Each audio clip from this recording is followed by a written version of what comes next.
tassa bhagavato arahato sammasambuddhassa. Namo tassa bhagavato arahato sammasambuddhassa. Namo tassa bhagavato arahato sammasambuddhassa. Buddhang dhammang sanghang namasami.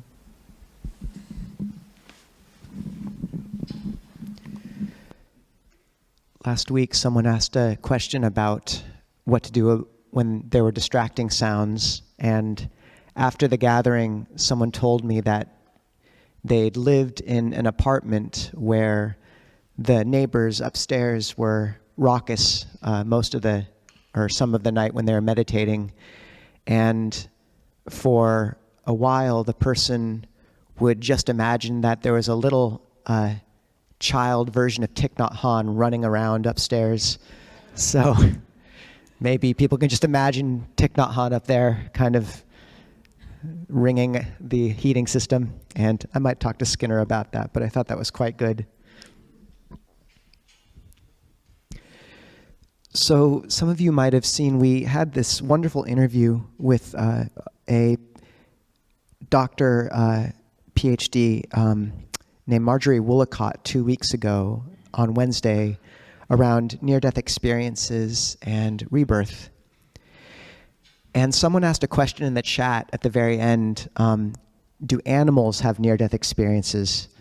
And I thought that's a wild card, but let's ask it. And surprisingly, Dr. Woollacott had something similar to an answer, at least, where she said there'd been a recent study on end-of-life lucidity in animals. So these moments towards the end of life where a sudden lucidity comes over someone or an animal, and there's a clarity that's been absent. And the story she shared from this research paper was a dog who'd been lying for weeks sick on its bed in the kitchen, dying. And then one evening, when the family was at dinner, it got up and it went around the table and shook the hand of every person there, and then it went back to its bed and died. And there's a phrase that is well known in Buddhist circles that the Buddha taught a teaching in the numerical discourses where he said the mind is radiant. The defilements it's just tainted by passing defilements. Pabasarang chittang. Chitta is heart, mind. Pabasara means radiant. Akandukehi kile sehi. It's tainted by visiting defilements. In another sutta he says that one practicing well illuminates the world like the moon freed from clouds. In the Dhammacakkappavattana Sutta, the first discourse, he talks about this series of knowledges, insights into the Four Noble Truths. And he says, vision arose, knowledge arose, light arose. This is dukkha. This is the cause of dukkha. This is the cessation of dukkha. This is the path to the cessation of dukkha. Light arose. And when he speaks about the enlightened mind, the most clear analogy he gives throughout the entire canon, because whatever the enlightened heart is, it's beyond words, but the word he does bring, or the phrase he uses to describe the enlightened mind, is light that lands on nothing. And this movement from darkness to light is everywhere in the suttas. And it mirrors our experience. We, as one practices, not only in a meditation, when the mind grows calm, there is what we call the light nimitta often arises, the sense of radiance. But the world becomes brighter. There's Ajahn Chah, I believe, said that one can measure one's practice by the fact that as one progresses, the number of things that make one suffer decrease, and the number of things that make one happy increase. And the central movement and you can see it in people's faces after practicing this radiance. So the central movement in Buddhism, in this practice, is the switch between feeding off of the world like fire feeds off fuel with an agitated, dirty burn, flickering flame that's bound to what it feeds off of, which reduces things to ash, to the energy of light, which is cool, radiant, and blesses what it touches. And this can take a while to make the transition because light is gentler. And often there's a period of waiting where you've given up that heat of the fire, and it takes a while till your eyes adjust to see light and to have patience and care for yourself through that process. So the mind is radiant, colored by passing defilements. And I think that I just referenced the dog story because it's a great story, but also for me it sort of illustrates this clarity of mind that comes even when the blockages are removed. And so this is, when we look to the practicalities of practice, this metric of light is important to look to, as are the elements that darken and obstruct the mind, the visiting defilements. And the Buddha spoke of 5, what he called the nivarana, which means something like blockages or to lead astray, the hindrances we often call them. And these are the hindrances to calm. These are what darken the mind and keep us from coming home, in the sense of coming home to the heart, and that sense of refuge and recognition that is so prominent when one touches again the experience of being centered and calm and peaceful and bright without feeding off of the external world. And these nivarana, there's kamachanda, which is sensual desire. There's vyapada, which is aversion. There's tinamita, sloth and torpor. There's uttacha kukucha, which is very fun to say, and that means restlessness and remorse. And then there's vichikicha, which is skeptical doubt, the type of doubt that circles again and again like a dog chasing its tail. And the Buddha gave analogies in Majjhima Nikaya 39 for these. He said, one freed from sensual desire, kamachanda, or one in the grips of sensual desire, it's like a person who's taken out alone and has to pay interest. And when one is freed from sensual desire, it's like a person having paid back the loan.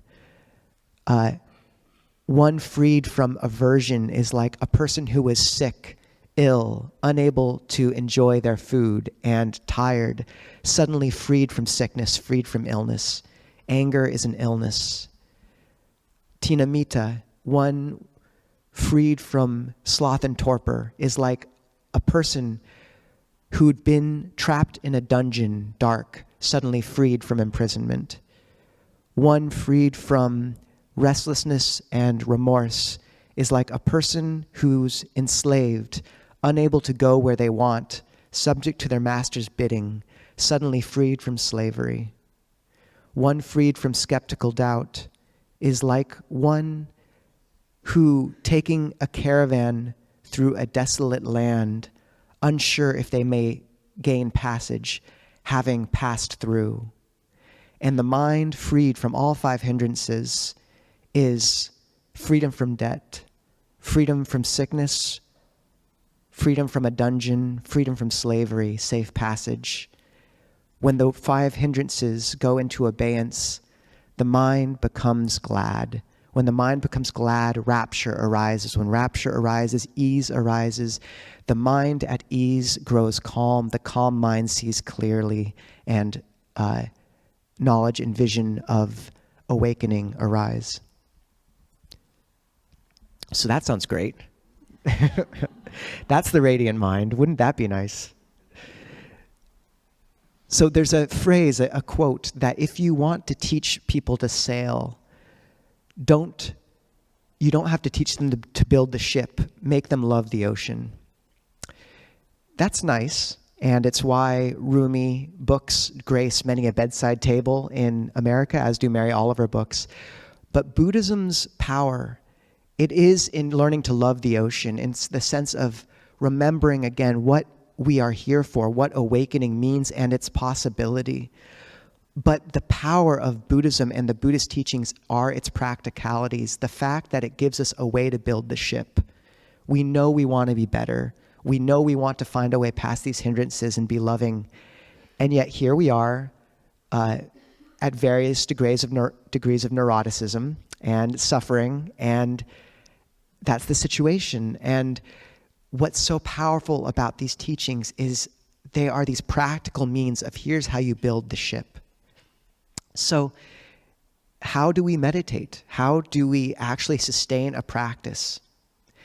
And meditation, the heart of this practice, is problematic in how it's often been taught in the West, because often it's simply taught as find the breath or a meditation word and just place awareness on that and stick to it using active will to return, and eventually something will click and you'll find clarity and hopefully enlightenment.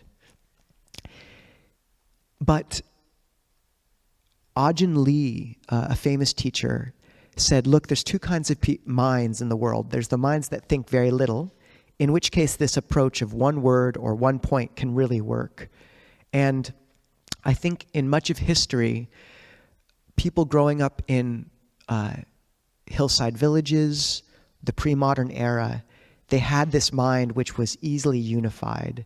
There's a story of Ajahn Mahabua, just a famous teacher in Thailand, deciding just to keep the word Buddho going for a week or multiple weeks straight until he suddenly achieved Samādhi. And it worked for him. And I know about 50% of monastics I have met read that and we're like, all right, we're going to do it. And I remember going to Ajahn Anand, my teacher, and saying, all right, I read this, I'm going to give it a go. And he said, good luck. And after 2 days, I was just absolutely miserable. And most of people in the modern era, we have the other kind of mind. We think a lot. This is the other kind. And this doesn't mean we're hopeless. Ajahn Chah said that people who have this kind of thinking proclivity, it does take us a lot longer to clean out the house. But once we've cleaned it out, we have a big house. So we're not hopeless. But it does mean we have to learn how to work with that thinking mind. If we just try to bring it to one point and focus on an utterly kind of simple, mundane object again and again through active will, it's a lot like taking a classroom of second graders and just telling them to sit down and be quiet right off the bat, and it doesn't often work. Rather, we have, and that desire to do, to move, to think becomes, moves to a subliminal level, and it clenches everything up. This is why when people are just like trying to just follow the breath and not control it, often the breath becomes tight and constricted. So what we have to do is work with our proclivity to think, to channel it. And concentration, unification of mind is, the concentration is a problematic translation because it implies a focus on one point. But unification of mind can imply a sense of unified purpose, and the mind can actually be fluid and spiral into a calm. It's different. And the research, I mentioned this a few times ago, research has pointed to three kinds of, that there are these three kinds of, at least, awareness that one can cultivate. There's spotlight, which is placing awareness on one object. There's lantern, which is this broad, accepting awareness.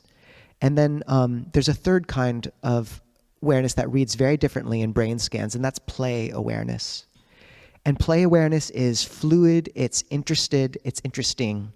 And that's the type of awareness we want to bring to mind in concentration, in meditation. It can include the other two, but it's playful and engaged. And if the meditation can be playful, lighthearted, interesting, then the mind will want to remain with its object within that foundation of mindfulness because it's interested. So a really useful paradigm for those of us who think a lot is to think about meditation as cooking. And most people here are going to want two objects at least, a primary and a secondary, rice and curry. The Buddha, there's a sutta called the Sutta, where he compares a practitioner to a cook.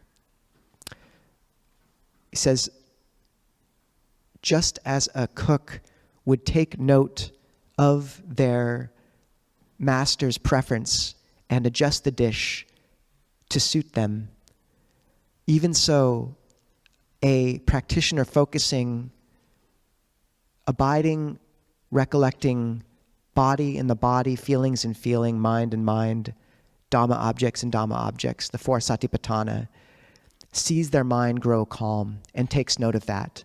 But a foolish practitioner does not take note when placing awareness on following or recollecting the body in the body, feelings and feelings, mind and mind, Dhamma objects and Dhamma objects. The mind does not grow calm, and they don't take note of that fact, and their mind is not unified. So we don't want to be fired as cooks. We need to take note of what our mind likes. And so what's a good dish? The Anapanasati Sutta, mindfulness of breathing, is a really good kind of basic scaffolding for finding your approach to meditation. And mindfulness of breathing is a great rice dish for everyone, almost everyone. So that can really be the kind of primary object, or at least your grounding object. And it can really help initially to just let the breath kind of center you. And you'll always want to, even when you foreground another object, because as you have these two objects, one you'll want to foreground sometimes, and then other times you'll want to background it and foreground the secondary. So you have the breath, and then choosing an appropriate secondary object, your curry. And often this will be a bit more spicy, a bit more flavorful, and you can alternate it and switch it. So a really reliable secondary object for people is metta, loving kindness. And this can just be a gentle sense of friendliness brought to the meditation. And most of you know how to cultivate loving kindness. You bring up recollections of people you care about, of the squirrel in the tree outside. That's one of my favorites. Just wishing that they're warm for the night. Whatever kind of gets the glow of metta going in the heart. And this is a good secondary, broad. Another good secondary is the nada sound. That's this subtle hissing or ringing below the auditory landscape. It's very easy to miss, but if you give awareness to it, you'll be able to, over time, pick it out probably more and more. And if you give attention to it, it becomes quite loud. Ajahn Amaro can hear it over power tools, and it's grounding and brightening.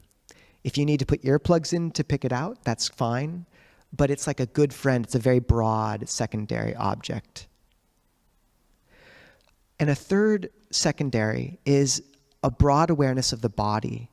So this is something like we were cultivating in the guided meditation, where you do a body scan through the entire body and reacquaint yourself with that wider field of the body.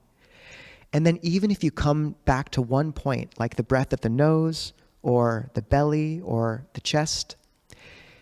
You have this peripheral awareness of that wide scope of the body, and there's less of a sense of claustrophobia. It's the difference between coming into a room, a dark room, and sitting down on a chair, curled over on yourself. Like that's a bit like just coming straight to one point of the breath, versus first doing the body scan, which is where you kind of walk around the room, clean out the cobwebs, open the windows, turn on the lights, and then sit in the center.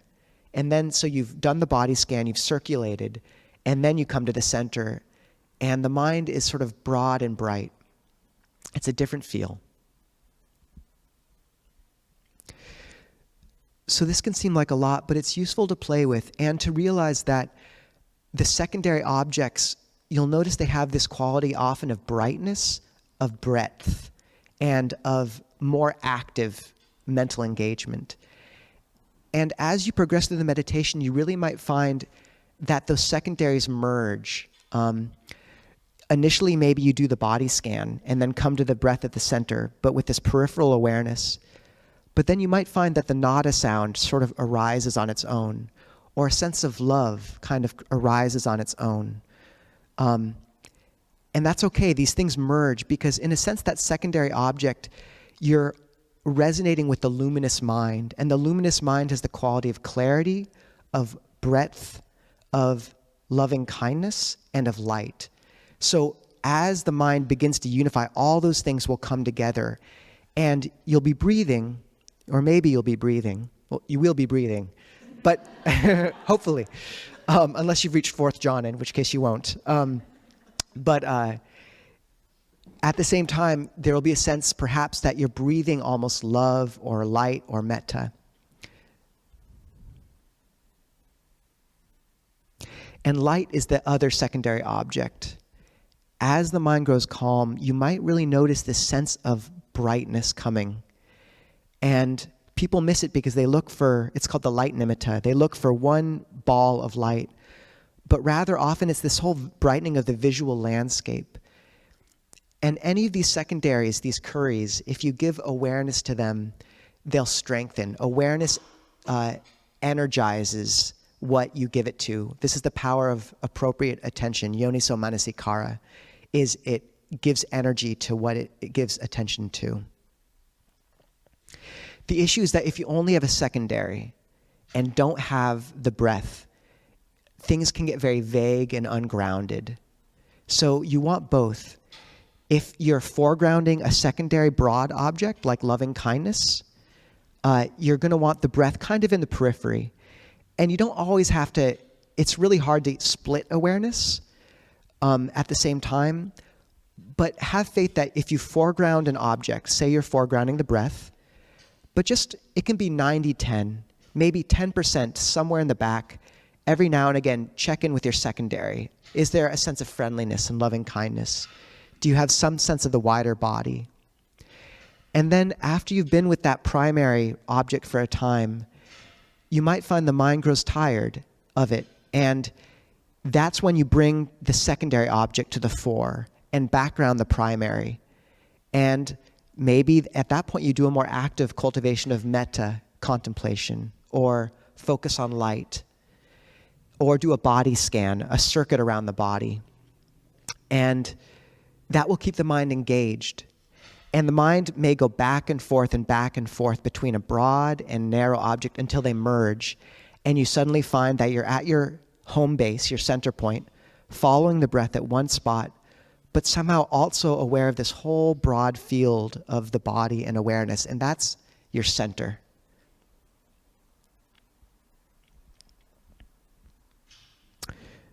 So this is how we cook for meditation. And it's worth noting that as we mix this dish,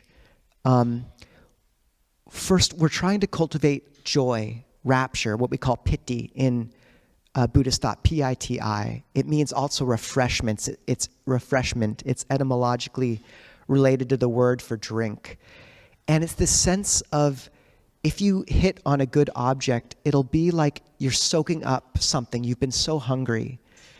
Most people have this experience very commonly with metta, is you find that loving kindness is growing, and you find you are so hungry for it. There's something so sustaining. And that sense of kind of soaking in that sense of loving kindness is piti. And in the sequence of mind states the Buddha talks about, piti, rapture, cascades into Samādhi, which cascades into clear seeing. It's the transitional factor between actively cultivating a mental object, and then once rapture, this sort of sense of joy has arisen, the meditation can cascade much of its own, and the mind will begin to grow calm. But we're cultivating that internal source of wealth and joy. And you might also find that sense of piti is more this sense of kind of nourishment from the body's breath energy. In Buddhism, breath isn't just the air at the nose, it's a sense of energy moving through the body. So as the mind's calm, if you try to do a secondary object as a body scan, try imagining roots digging deep into the ground and drawing up nourishment from deep below with every breath. And you should send this deep, earthy, nourishing energy. And then place awareness up above the head, and there should be this sense of bright, sweet light. It's a different sort of energy, but let that happen. And then merge the two in your center, at your kind of home base. You're merging heaven and earth. This is piti too. It's quite noisy. And Thich Nhat Hanh. So the other thing to note is that the Buddha gave us good ingredients for this culinary exercise and concentration. And there's three kinds of sankhara in Buddhism, at least in one use of that term. It's an extremely variegated term. But sankhara means formation or activity. And the Buddha spoke about how there's vachi sankhara, which is verbal activity, how the mind talks to itself. There's chitta sankhara, which is perception and feeling, so images, things like that. And then there's kaya sankhara, bodily activity, and that's the sense of the body. And so you want to, these are your ingredients. So what this means is you have to find which one is your favorite. What does your mind like? Some people are very visual.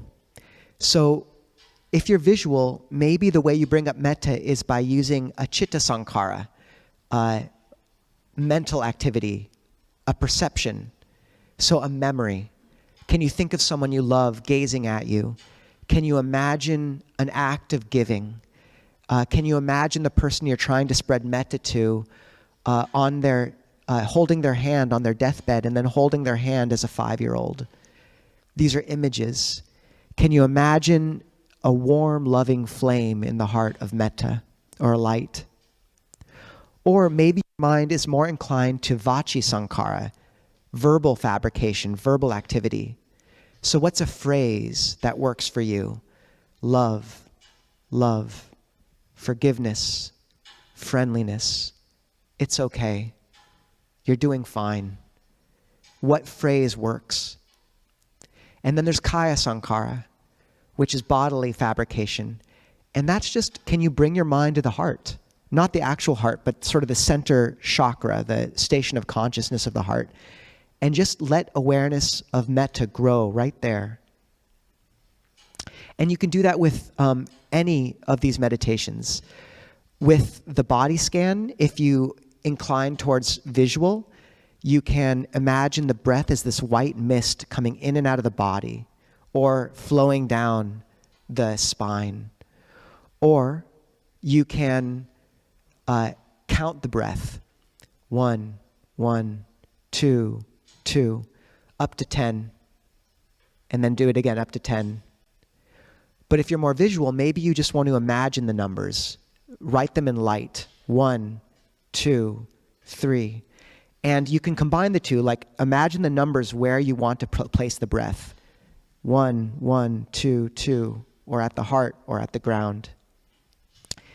And this is just how, or just come to Kaya Sankara, bodily fabrication. So place awareness where you feel the breath most prominently and become sensitive to it. That sense of coolness when you're inhaling and relaxation when you're exhaling. Invigoration, relaxation. So this is how we play. Ajahn Jeff's fond of saying you don't learn about eggs by just staring at an egg. You make an omelet, you make a fried egg, you throw eggs at people, do different things with the eggs. And this is playful, but what we're doing is cultivating joy, and as we do, we learn about our mind. And the progression you're looking for is a steady refinement of the mind towards brightness, a simplification. Initially, you might find your mind's very active. You're doing a body scan, you're switching to metta, you have a phrase in mind or an image, but the mind steadily sublimates. It becomes bright and simpler and clean. And things settle down. You find that, say with metta, you only need to drop in a word every 60 seconds, and then you just let it ring. And then another 60 seconds later, you drop in the word love and just let it ring. Whereas at the beginning, maybe you have to be doing a lot. Maybe you have to be, using a long phrase and saying it again and again. But what you want is that steady growth in a bright, clean backdrop of the mind that simplifies and refines. And this sense of brightness growing, of internal joy. And that internal wellspring of well-being is what we call niramisa sukha, which in Buddhism, there's happiness of the flesh, which is all the happiness we gain from the chords of sense desire, things we consume, tastes, touches, feelings, sights, sounds, etc. And this is fragile because the world will not always give us those things, and it's coarse. And then there's niramisa sukha, spiritual happiness. And that's the happiness that's internal, the happiness of the radiant mind that slowly grows, and it's refined, but it's not fragile. When the body breaks, when we're on the deathbed, if we get paralyzed, if our spouse doesn't behave the way we wish they behaved, we still have that. It's an internal resource. And we go about our lives loving the people we love, caring for the duties we need to care for, but there's a sense of levity because we're not dependent on them. It's like someone who wins the lottery and they still go to their job to have something to do, but they won't take it too seriously. They'll never cheat. They'll never lie for the sake of their job because they don't need to. And they have something to give. So this is what happens when we cultivate the bright mind. And it has a feature of knowing, of luminescence, of radiance.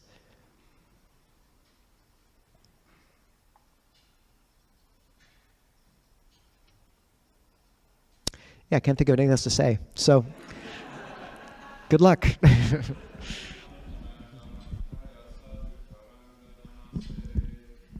Sadhu, sadhu, sadhu, anumodam. And just to follow up with a few resources for folks, for really good instruction on breath meditation, a very good book is Breathing Like a Buddha by Ajahn Sucitto. And you can find that online, Breathing Like a Buddha. We may have some hard copies. On dhammatalks.org, Ajahn Jeff's or Ajahn Tanisro's website, there's two books. One's called Keeping the Breath in Mind, and the other is With Each and Every Breath, all free. And those have different breath techniques. The one we did this morning with the drawing awareness down the spine, that's called Method 2 in, I believe, Keeping the Breath in Mind. For cultivation of the nada sound, the sound of silence, there's an online PDF called Inner Listening by Ajahn Amaro. So all those are just good resources for folks to experiment. And if you haven't tried to use the sound of silence, I would really recommend trying it. It's a very powerful object that people don't know about very often, so give it a go. So we have a chance for questions now. If people would like to discuss anything, just raise their hand and we'll bring a mic over. And if you're on Zoom, you can type your question into the chat or raise your electronic hand. Hi, Ajahn, Nisabho. This is Scott. How would the sound that you're talking about be different from, like, the tinnitus I have? The tinnitus question. Yeah, that's an old one. I've never known the answer to this one. Who here has tinnitus? Yeah, a lot of people have tinnitus. Okay. I've asked this question before. I know one person who's begun to see it as a good friend. The tinnitus, they changed their relationship to it. I believe it was Dory, is that correct? So there's part of me that thinks that maybe people with tinnitus might be just really lucky in getting to have the sound of silence there really prominently, but I feel like everyone's going to be angry at me for saying that, and it's probably not true. So, one can try, maybe one can try to use tinnitus as a sound of silence and see if it can just be a grounding object. But I'm also curious if, I think I know someone who had tinnitus and was able to pick out the sound of silence below it. So you can experiment with that, but I'll be really curious. I've been curious how people with tinnitus can work with it as well. And it may just not be an available object for you if the tinnitus is both unpleasant and always getting in the way of the nada sound. So I'm not sure on that one. Let me know, Scott, on that one, though. And people can talk to Dory, too, and see what she's done. Sorry for volunteering you, Dory. Okay.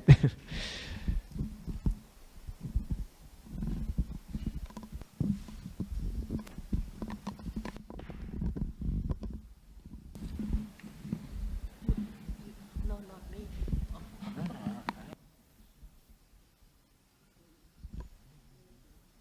I can speak up. Oh, but for the Zoom folks.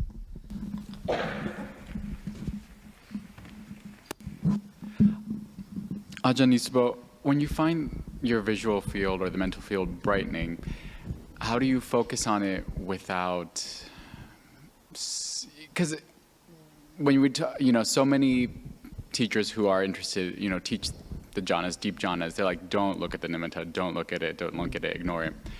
But let's say your mind is just, like you described, just brightening on its own, brightening with no solid object. How do you split your awareness between the breath and this brightening field that has no center? And also you're worried about kind of scaring it away. So, yeah, there's schools of thought on this, and there's teachers like Rob Burbea and others who say the nimitta, which means literally sign of light, it's like a street light, It's like it lets you know you're going the right direction, but you don't want to steer at the street light, so you'll just crash into the pole, and you'll lose track. So I've heard that school of thought. And I asked Ajahn Tanisaro, Ajahn Jeff, about it explicitly, and he said Ajahn Fuang, his teacher, called that lightening of the visual field the light breath nimitta, the light of the breath, and he said you can foreground it. So I suppose there's two schools of thought on it, and I think one has to experiment a bit. What I do find is that when the mind gets calm, there's two qualities that are factors of samadhi called vitaka vichara, and it's directed thought and evaluation. And it's compared in the commentaries to ringing a bell and listening to its resonance. So kind of the applying intention or steering awareness and then stepping back and seeing what it does. And I find that as the mind gets calm, you need to ring the bell a lot less because things are quieter. So what I find useful when the mind is calm, and say there is a brightening of the visual field, but you're also aware of the breath, and maybe, there's also a sense of metta or the nada sound, is initially just dropping awareness into that and quickly noticing the breath, the light, like the breath and the light, say, and then releasing and just letting the mind circle into which one it wants to touch, and just trusting that a little bit, and seeing how it works. Like if you foreground the light too much, does it just let the whole experience kind of get fuzzy and dissolve, in which case that's not right. But I do find some of these secondary objects, like the nada sound, it's not like you're always coming back to them, but when the mind is calm, sometimes there's just this way that it has of dissolving a bit of tension. So the mind will like briefly touch into it, and then it'll come back to its main object. So I can't give too much of an answer, except that I think when the mind's calm, you can trust it to know intuitively a lot more what it needs. And sometimes just acknowledging that a broad object like the light, it's definitely a permissible object, at least for the mind to touch briefly as a touchstone. And then if the mind really loves it and wants to go to it, and you find that it remains concentrated, then, good. But if you find that the mind, gets lost, then it's not to be perhaps cultivated in that way. So, but this is the aspect of play, like kind of seeing what works, like what dish. And the dish does change as the mind gets calm. You have to like figure out, how do you work with the calm mind? How do you work with the more coarse mind? So, Thank you. yeah, good luck.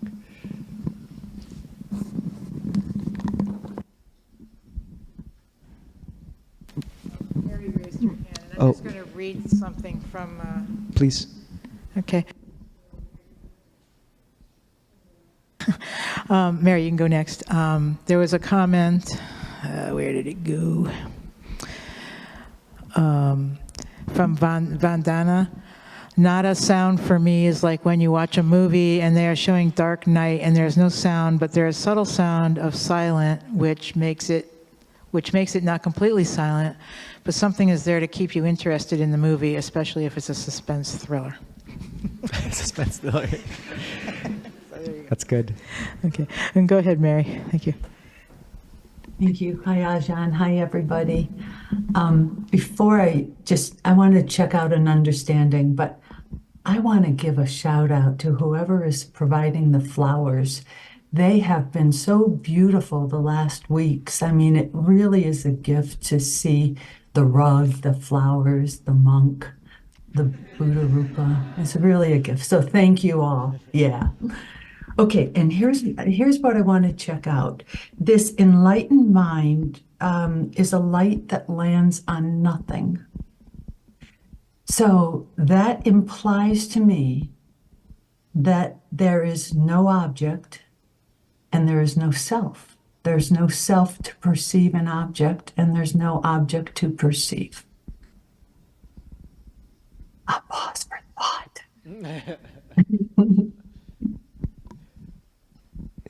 Yes. Was there more to that, Mary? That's No, that's I plenty. just want to check out, it's a very evocative statement.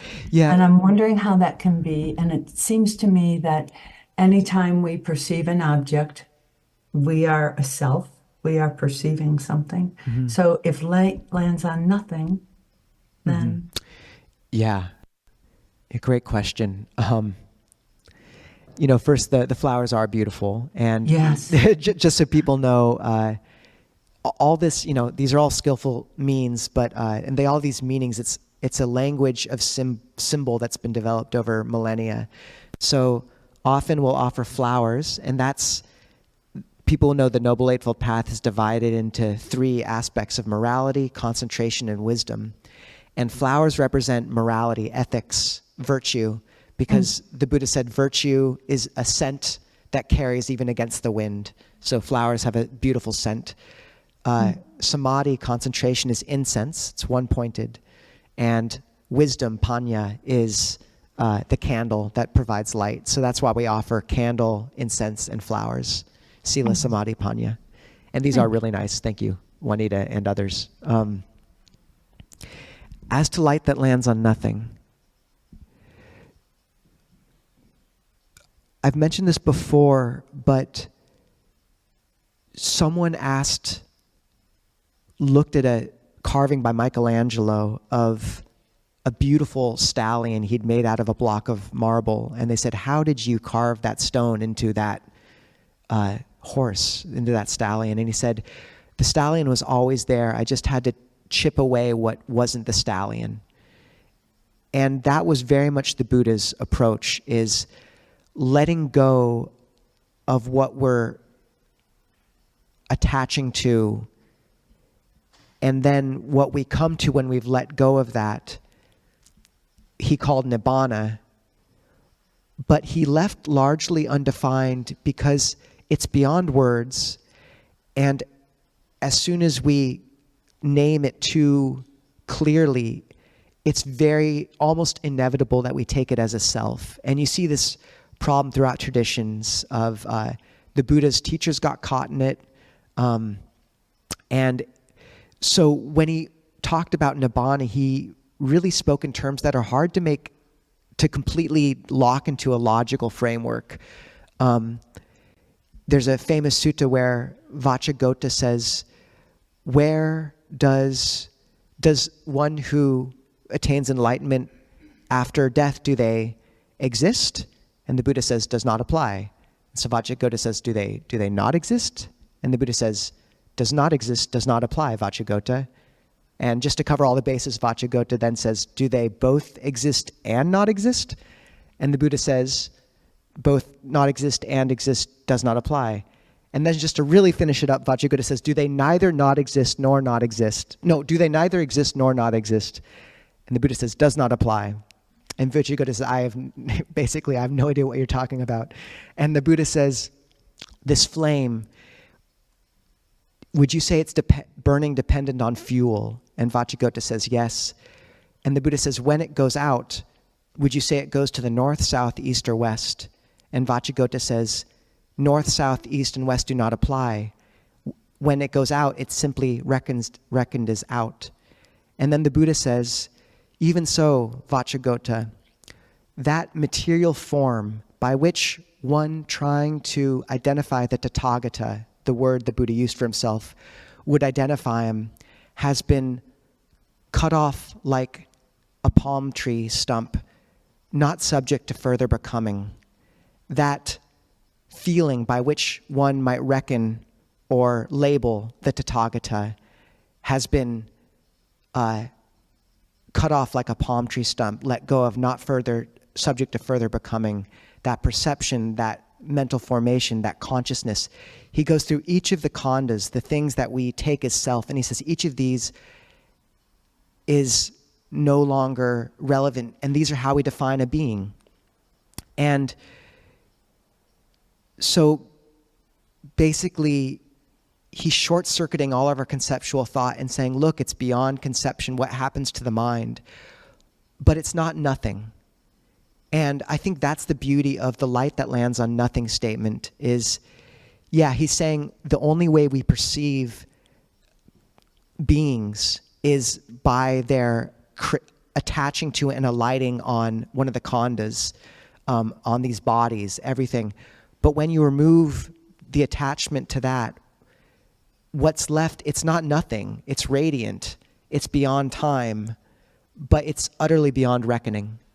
So, this is something, I don't know a kind of Buddhist who hasn't tried to get their mind around this. And the Buddha just said, look, it's beyond thought, so just keep letting go into that. But I think that metric of light, of spaciousness, and the assurance that when one lets go of what one's clinging to, you're not left with a cold blankness, but rather a radiance that's all pervasive, or something like that. That's the closest the Buddha gave us, and what a beautiful thing to circle around and move towards. So did that not answer your question in the right way? I think we do have to wrap stuff up. So let's read the chanting or question.